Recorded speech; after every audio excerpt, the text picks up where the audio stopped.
Andy and I had an email conversation about what dress code was for today. And I suggested to Andy that... Is this okay?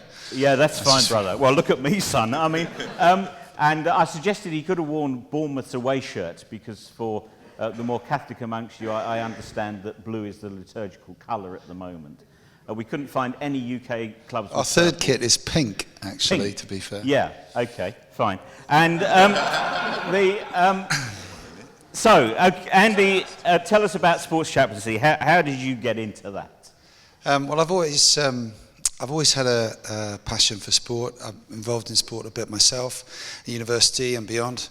And I was involved with Christians in sport as well from my university days. So to a certain extent, it's always been that connection. I've always seen sport as a means of joy and fun myself, but also as a way of sharing about my faith. And that's been my primary passion.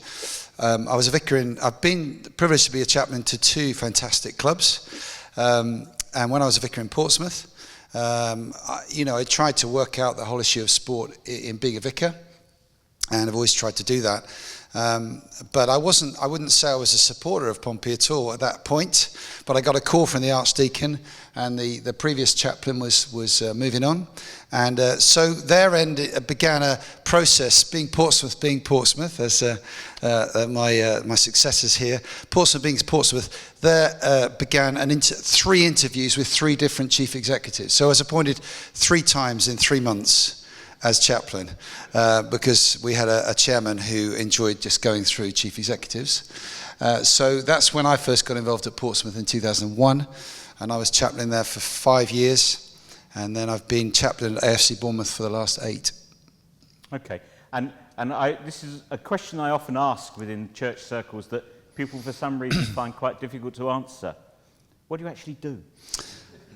Well, I mean, what do I do? I mean, number one, to say I'm not paid by the club. I think there are other chaplains here who probably could give lots of insights on this. But chaplaincy, I think, in sport is one of the most exciting areas at the moment of ministry. Of the 92 Football League clubs, at least, I think, 72 or so have got chaplains. We're just local vicars, ministers, who give some time, really, to be involved in the club. So... I myself, I'm not paid, as I say. It's a voluntary way of me serving the club.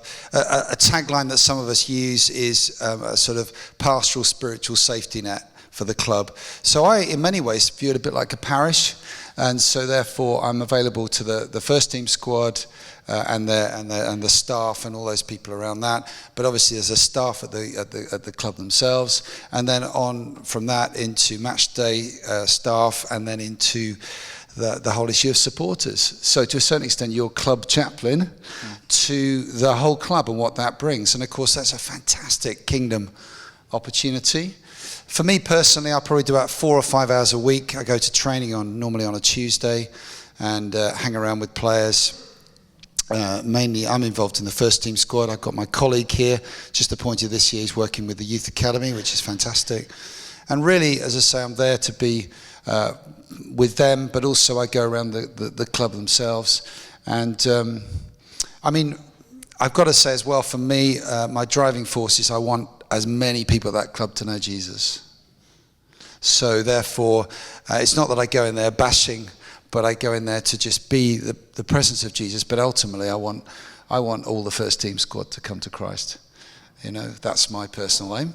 Now, I've gone for 2 this year, and we've got 1 who's come to the Lord. So the point is that, you know, that for me is where I'm coming from. Right. But each person will find their own way.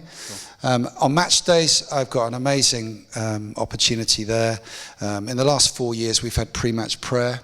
So I pray with a couple of staff and 2 or 3 players.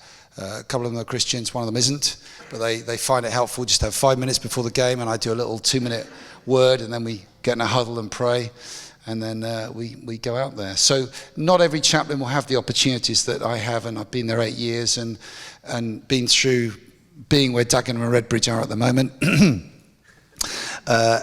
Although actually it was worse for us because we were on minus 17 points, but anyhow. But I think the story of Bournemouth in itself is amazing, and I do think, I don't want to over-egg it, but I do think God's done a huge job there, and it's been a privilege to be part of that.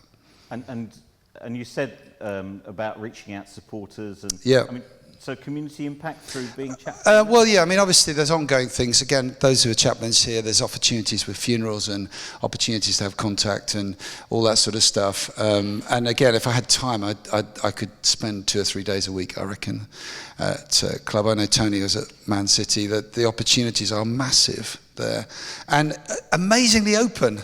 That's the thing. It's incredible that this world that's, in many ways, is dark and dingy and full of some pretty nasty stuff and people.